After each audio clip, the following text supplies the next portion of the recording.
the Sports Show with Bob Spino. Well, we're talking about sports. Bob, what is going on today in sports? Um, I think the biggest thing is the wait. We're just, we have to wait. We don't play till Sunday. Do you play Sunday as well or We're Saturday? the late game Saturday against Right, Houston. right. And my brother and I were talking about it last night, and he was going over everything. He actually played Sweet Home Alabama because he wants Alabama to beat UCLA. How about that? He was playing it over the phone. Ugh, no mercy. No mercy. But you know what? I told him that we just have to guard the three. They don't have any big men to speak of.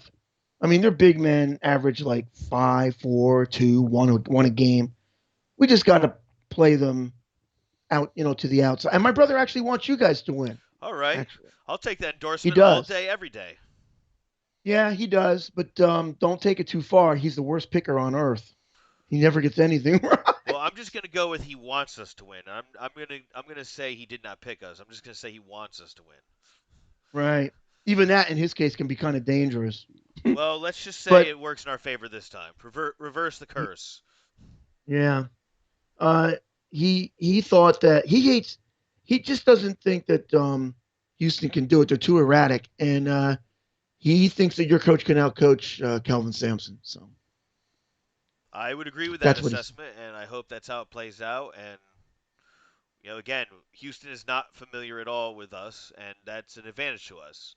Um, there's a lot of people that kind of wanted Rutgers to be the next opponent because they think Mm, Houston's a better team. But at the same time, Rutgers had played us and already beat us this year, and their coach was a former UConn assistant coach who has a lot of experience playing against us. Kelvin Sampson has one game against us 18 years ago, and he had 2 days to prepare for that. So this time he has 6 days to prepare. But again, like you said, the players have to make the plays, and they've never seen a right, team like us. right, right. Um, Houston is still. I know they score a lot of points, but to me, they still seem kind of erratic. They kind of play like Baylor a little bit. They're kind of erratic. I know Baylor's better than they have been in the past, and I did say in the past until they actually do it, I'm not sure if I trust them. But so far, they've been pretty playing pretty well, and they look pretty solid. But I still wonder about them in the back of my mind. You know, until I see them do it. Uh, and they haven't played nobody yet either. So a lot of these teams haven't really. There's been so many upsets. How can you? All these big teams are getting knocked out right away. So that kind of opens the door for the other teams to play easier teams. You know. Yeah, I don't. Baylor is a really big question mark. I agree. I mean, I just don't know. They look great in both their games. Um, Wisconsin, I don't know if they just had a horrible bad game or they're just not really that good. They played above their heads in the first Right. round. I can't Right. put a finger on Baylor. They look really fast, athletic. They like to push it, run that tempo, and fire from three. Um, I could see them getting cold, and then that's it. Game over. Can they adjust? Can they adjust their game when the threes aren't falling? That's the constant question with 3 point Right. teams. I don't think so, to be honest. I think this is the same problem that Alabama has. If they're not hitting threes, they're beatable. So it'll be interesting. And the funny thing about the tournament, you have one game that you have to struggle in. Usually, you never blow everybody out, and it could go either way, and you could lose if you don't do the right things at the end of the game. And so far, these teams haven't had it. Alabama and Houston haven't had it, but it doesn't mean they won't. There's 6 games you have to win, so one of those games will be close, no doubt. So it's not that easy in this tournament at all. You know what I mean? Yeah, and that begs the question, of the matchups that are currently underway. Who, where are the dogfights that you see happening? Hmm. The dog fights? Yeah, what are the ones that are gonna you believe can come down to the wire, go either way? And I do have the bracket pulled up if you we want to rehash the matchups. I was gonna Yeah. say save our official picks for Friday, But we we Right. We don't we have to. We don't have to. We don't have to pick them now. We can just kind of we run can them through if dabble you and we want. can kind of, like I said, I'm looking for the dog fight. And when I look at this bracket, you got Gonzaga, Creighton, USC, Oregon, Michigan, Yeah, Florida State, UCLA, Alabama, Baylor, Villanova, Arkansas, Oral Roberts, Loyola versus what is that? Who do they? Oregon State and Syracuse, Houston. And right, what jumps at me, Bob, as a dogfight, I feel like Baylor Villanova might be the big dogfight. that's going to be a dog fight because Villanova is sneaky good. I think a lot of Sneaky good. people. Yeah, I think a lot of, and they're very well coached. I think that a lot of people kind of forgot about them when they had the trouble they had with the injury and all the other issues. But don't kid yourself; they're good. And yeah, I mean, they could give Baylor a tough time. I'll tell you what else is going to be a tough game: Oregon and SC. I mean, they play each other this year. One has the biggest team in college is USC. They are the number one biggest team, and the toughest team is Oregon. Wow, they are now all their players are back, and I think if they get by SC, and they may, that they can give Gonzaga all they can handle. I think they can beat Gonzaga if everything breaks right. I do. USC looked damn good. I mean, So did Oregon. I saw them. I saw both games. I thought, yeah, they were both dominant. I thought USC was unbelievably dominant. I mean, they looked like they were playing a JV team out there. Right. And yeah, they made Kansas look like East. Yeah, yeah, Eastern right. Southwest Yeah, State, you know, yeah. the 16th Southwest seed out nothing's. of the who knows Yeah, conference. yeah. Eastern nothing state. Yeah. That's it. But no, they have the best. They recruited the best player out of high school, and I got to tell you, Marcus Johnson told me this. Who NBA, a is that former player you're NBA. referring to, by the way? Marcus Johnson is a former NBA player for the Milwaukee Bucks. He made the All Star team like 5 or 6 times, I believe. He was the original Wooden Award winner. He was the first one ever at UCLA when they won the national title in the 70s. And now he's the sports announcer for the Milwaukee Bucks. And he told me last year when I saw him, he said SC is recruiting a monster. They I think he said Tim Duncan-ish. He's really that kind of a monster. And Do you know the name of the he player you're referring to, the USC player? he put me on the I spot. got you. Oh, we Yeah, you got did Bob get me. Spino. We got him. We got him, You folks. got him. You got He me. can't come up with the answer. Oh, thanks. We can erase this show at any given time. That is true.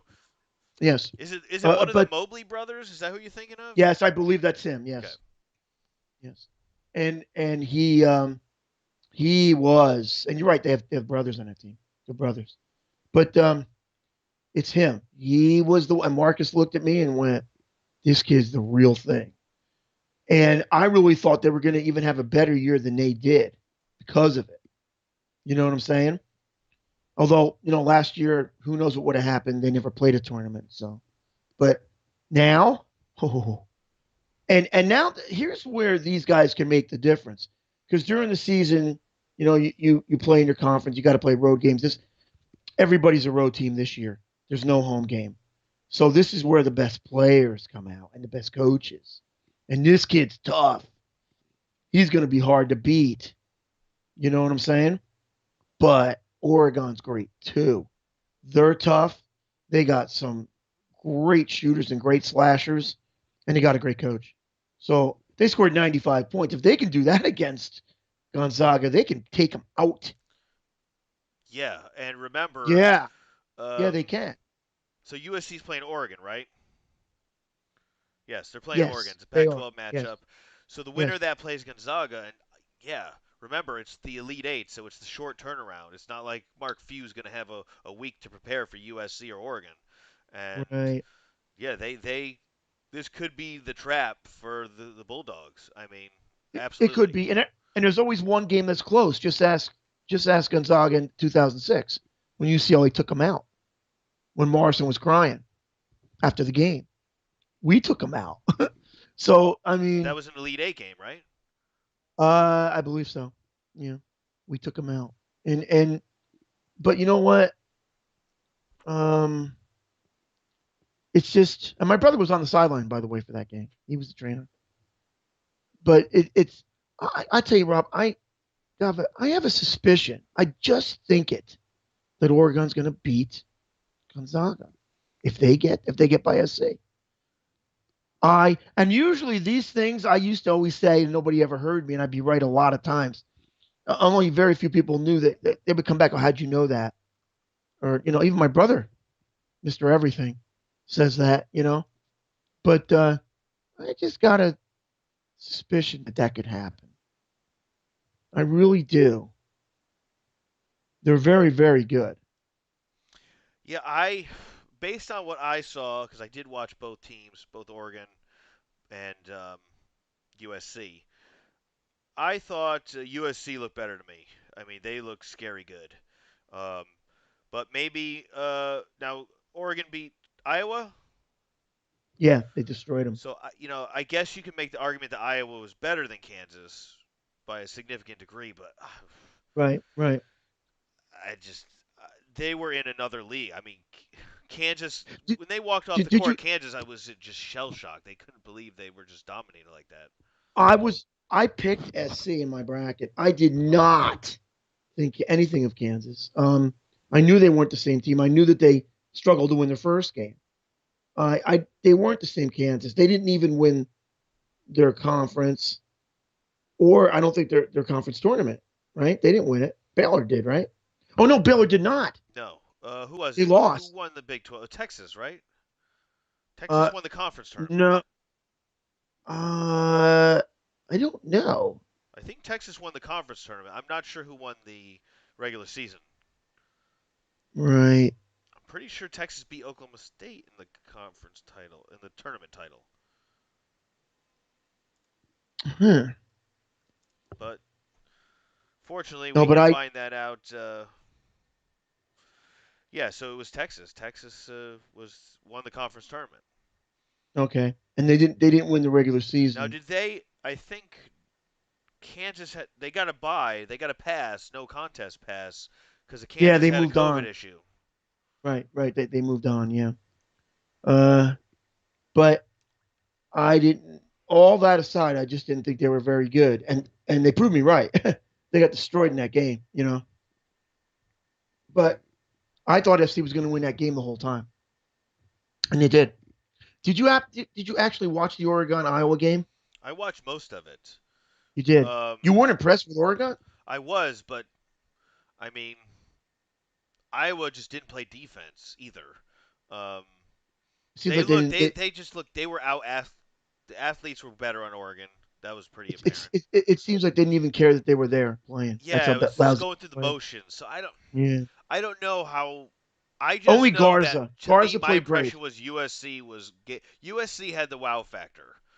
I mean, they just could they got whatever they wanted on both ends, and no matter what position, the big guys dominating, the guards were dominating, rebounding, just dominating offensive boards, defensive boards. I mean, it was an all around beatdown. Um, Oregon was clearly dominant. Uh, it just to me it just didn't have that wow factor like USC did. Um, but I agree it's going to be a great game. I think it's going to be a competitive game, but I think USC is going to win. You do. I do. Hey, you could be right. They have a great center, but I'm telling you, don't count Oregon out. Well, you and what Oregon has an advantage. They've made runs in the tournament. They have tournament experience, and the coach Yeah. has tournament experience. So, and Well, finally, Pritchard is gone. He's a Celtic now. oh, okay, I didn't know that. Hmm. So the coach might not, but I think the program. When's the last time Oregon was in the Final Four? No, no, no, Rob. Pritchard was their best player last year. Oh, I'm confusing player and coach. Yeah, yeah. Altman's the coach. But Pritchard got drafted by the Boston Celtics. They actually like him a lot, from what I heard. He's a good player. I thought I liked him, and he beat us a couple years ago with the ball team with Lonzo and those guys. A game we should have won, but they came back and beat us. We had him in Oregon. We had him beat. But in SC, we played them twice. We lost to them twice, but the last game was at UCLA, and we were clocking them until they literally won on the last shot. They had this unbelievable comeback, and the guy hit a three with like 0:01 on the clock to win the game. We should have won that game. We should have won that game. But, you know, they are tough, but, I'm leaning Oregon, to be honest with you. Okay. But if SC wins, it doesn't shock me at all. They got the best player. When you got the best player, you can win. So, Well, I'm not you know, sure what the I'm not sure you can make the point and argument that the seeding was well done this year, but everyone gets a pass because of the pandemic. But that being said, USC is the 6 seed, Oregon's the 7 seed, so it should right, be right. that that That's a that dogfight. says dogfight based on the seeding. Um, but we'll see what happens. Another intriguing matchup to me is Michigan Florida State, and my impression of this matchup, Bob, I don't know which one it's going to be at all. Couldn't guess, but it's going to be a blowout. I don't know who's going to be the one blowing the other team out. I don't know which one, but Why do you say blowout? I don't really have anything to justify it. I don't. I just see one team's talent is just gonna really shine, and I'm not sure which one is more talented. Both are very talented, but both coaches have recruited really well. Um, I just that's just my sixth sense. That's my hunch. That's my intuition. I just get the sense that this is going to be a blowout game, but I have no idea who's it going to be in favor of. Well, if it's going to be a blowout, Rob, it's going to be a blowout for Michigan. I don't know if it will be because their second leading scorer is not there. So unless the kids come off the bench like they did in the last game and step it up. The one thing about Michigan is they've seemed to, at least so far, overcome the fact that their player is hurt. But I don't think Florida State's all that great. But if the game stays close and Michigan doesn't shoot well, and I don't see that happen, and then Florida State can maybe pull it out. Uh, I'll tell you what I think is even more interesting. I think Arkansas. I think Oral Roberts. Right? We have number 3 Arkansas and number 15 Oral Roberts. Yeah, 15 my eye Yeah. because they got and they shoot the best foul shooting wise in the country, and they have heart. They're tough, and they got a big man. Abrams isn't the only player they got. They have a center that's really good. So, You mean uh, Asmus? A. Smith, yeah, That's I'm a sorry. superstar. Yeah, right. I mispronounced his name. I'm sorry. But uh, and their center's really good. So, and I don't know. Arkansas could be a little erratic. So if they're not shooting well, watch out. Well, I mean, Oral Roberts has taken down Ohio State and Florida. I Right. mean, to me, that says they can compete with Arkansas and they can win the game. Right. I don't think I was just ready to say I don't think they're a Cinderella anymore for what it's worth. They're a lot better than that. You know what I'm saying? I mean, Well, technically I because think they're 15, they are, but they're a technically, lot better than that. technically, they are wearing Cinderella's slipper right now. Right. Technically, by Yeah. technicality. Yeah. Technically, but I think they're about to take that off and put on their high class, you know, dancing shoes because they're better than a 15. They're much better, obviously. Yeah, and Loyola is in Oregon State. That's an intriguing matchup too. Um, there's a lot of Syracuse connections with Oregon State. Stevie Thompson and his son are with the program. Hmm. His son is definitely one of their best players. I think his name's Eton Thompson, and they, like you said last time, they're wearing that 12 chip on their shoulder, on Yeah. their Yeah. Right. Right. Right. chest. Right. Right. It's like we were disrespected, and we're going to show you. And they've shown, and here they are, and they could beat Loyola if they bring their A game and they prepare well. They could. I don't know if they will because Loyola has a great center too. So I don't know. And I'm the like I said, I am the center guy. I believe if you have a great player at every position, I would take the center before I would take any other position because the rest of the guys you can always fill in around the donut hole, but you can't always get the middle. So it's more important to have the great center. And Oregon State could because they're very spirited and they seem to be very focused. But in the end, I'm leaning towards Loyola. Yeah, I agree, Bob. I if I were picking that, I Yeah, would favor Loyola there too. right. Um, but here we are, kind of making our picks. But we're gonna go in details, and we're No, gonna I'm make not all making the the picks explicit yet. points on Friday. We're leaning towards Loyola. We haven't officially made any picks yet. Let No, that be for the record. right, right. Like I said, I know you're impressed with FC. I could see it in your face, but don't rule Oregon out because they're pretty darn good too. You know. Well, again, I was impressed with the Big Ten during the season too, and I didn't think the Pac-12 was going to do anything in the tournament. Thanks, And Rob. I mean, look, look at the recent history, Bob. I mean, yeah, Oregon's made some runs, but it's been a while for the Pac-12, and it's almost like they're trying to make it all up in one shot. Right. It's just here they are, boom. Only one team just had an off game and didn't make it. The rest of the conference is in.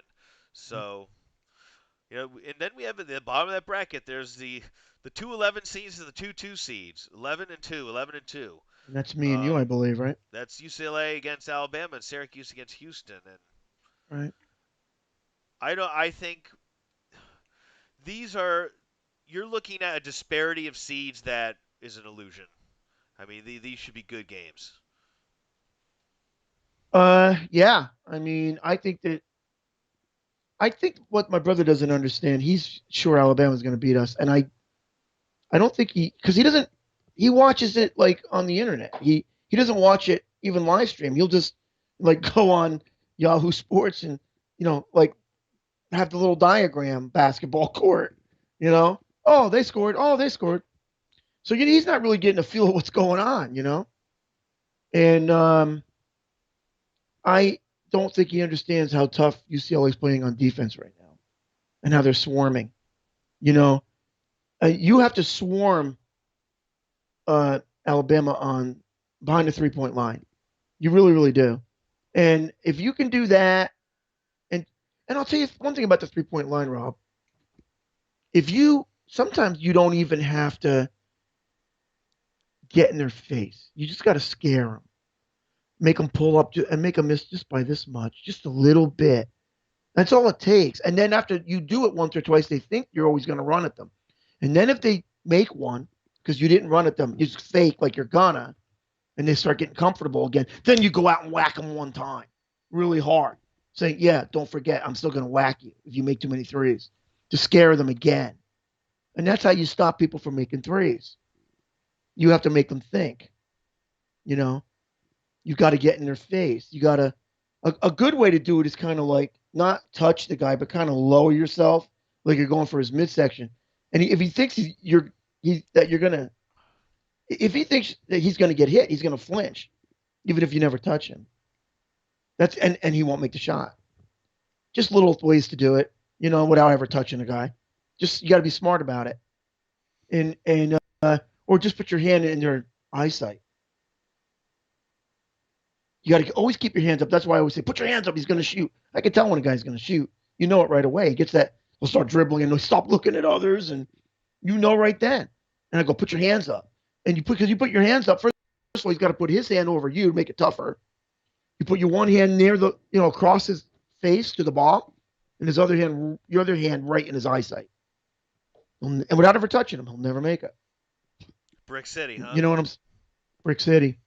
Not even Brick City. Airball. Even if, no, not even that. If you intimidate him enough, even if he is strong enough to get that shot off, where maybe it's going to be a close to a make, you'll distract him just enough where it'll hit the front rim and go out, or bink up out. Where if you didn't touch him, it went right in, or didn't get near him, it went right in. You know what I'm saying? That's all you got to do. Like I said, I always tell people when I played, you only got to make a guy miss by this much.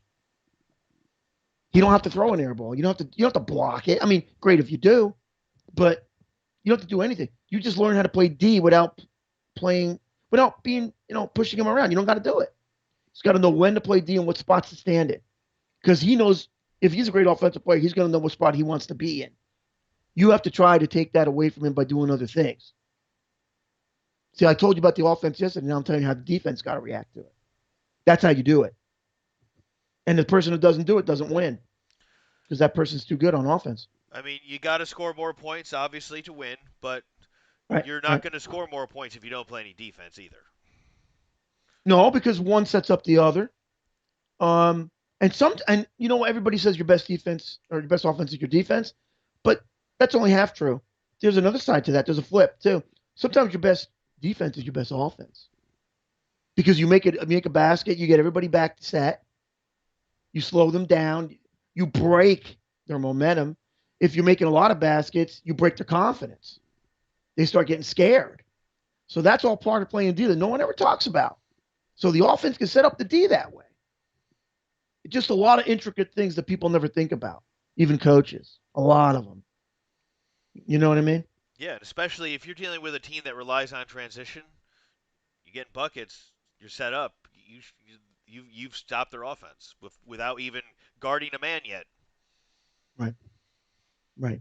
And there's just a lot of ways to do it. And a lot of these kids, especially their kids, there's NBA players that do it too. They just run around like chickens without no head. They just throw it up, shoot through three, shoot. Yeah, okay. We lost by 30. Gee, I wonder why. You know what I'm saying? What happened? What went wrong? I got to shoot more threes. That's their answer. I got to shoot more threes. No, you got to learn how to play the game the right way. You know what I'm saying? Otherwise, you're just amping up the rebounding stats for the other team. If you're just Yeah, forcing or threes. maybe right. If you chuck more threes, you don't want to lose by 30. You want to lose by 60. Congratulations. You know what I'm saying?